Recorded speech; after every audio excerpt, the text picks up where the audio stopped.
So this has got to be, it's got to be one of the best swings ever, doesn't it? How much time does that have?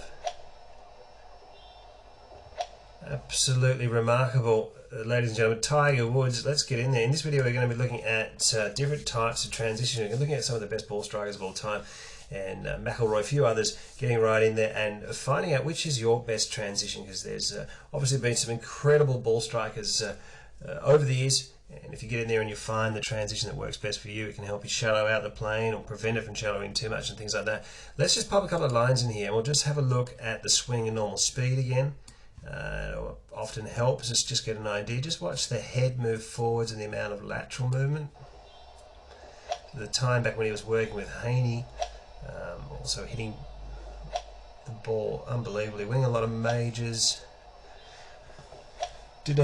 Had his body in a really good place, didn't he? See, it's not with that type of swing he would have had, even though he did injure his knee, he would have had less back injuries if he had kept this type of style. But you can see from the top of the swing, it's very much a slide and hold type of transition, what I like to call slide and hold, where we see the right leg remain very passive on the way down, and the left knee gain a little bit of flex. We see that the head moves forwards as well and down. That we know that the tour average of the movement down is 2 to 4 inches on the way down, and we know that so they can hit it more with a bent right arm and increase their power and speed, and there's 4 to 6 inches of lateral movement. Club golfers really not getting into that. A lot of less skilled players really sitting back and spinning. So by getting this transition correct, we can see that moving forwards. Now he's changed. Look at the amount of that lateral movement that he's got. Absolutely incredible timing in this golf swing. World-class golf instruction has over 700 detailed videos for every golfer.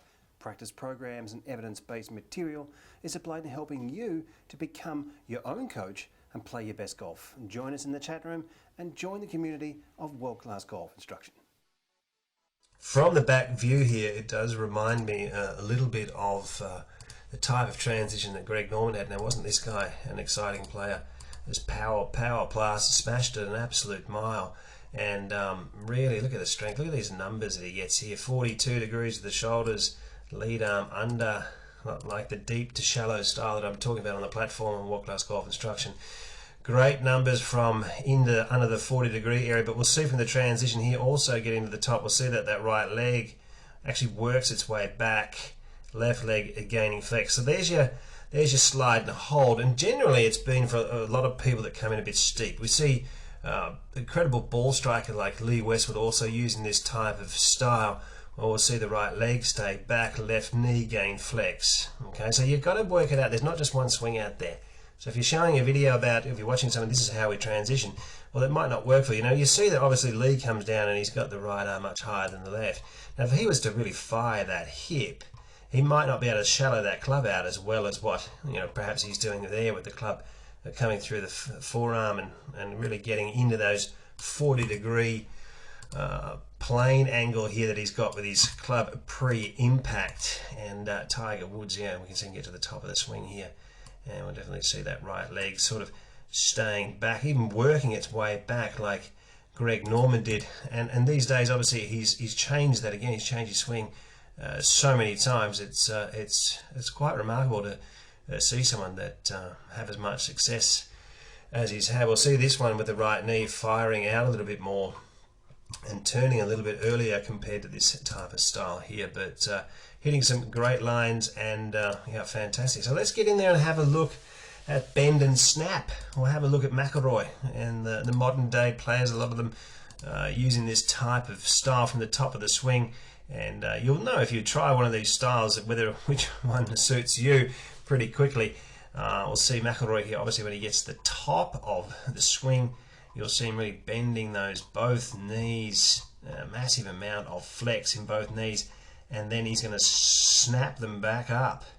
So that's obviously a lot going on in a short period of time. We've got 2.2 seconds from the top to the ball, and people saying that this is very powerful, even though we've just seen Greg Norman, one of the longest, straightest hitters of the ball of all time, using a completely different transition. So that's an interesting one. If you're seeing players move their both knees, and if they can pull them back up and suck them back up and underneath them, if that makes you feel like you've got some more power in your swing, then give it a try. Personally, when I do it, I feel like there's a lot going on in there. And but I don't think it's something that Rory's probably worked on. It's just comes from the junior days and a lot of talent. And but perhaps you could add some of that movement into your swing, and it's something that you might like. Now, looking at the bump and turn type of method, we'll just get that swing back out there.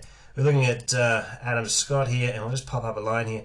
What we're going to be seeing in this type of transition move is a combination really of just a sliding and opening of the hips at the same time.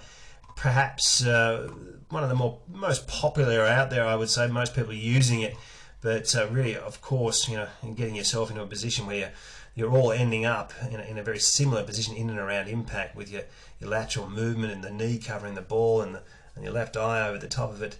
And guys, it's interesting stuff to get in there and work on your swing, but to really know what you're doing with it, which style suits you best. As we can see from this side, we can see that right knee moving out immediately and combined with a lateral movement and a lateral shift.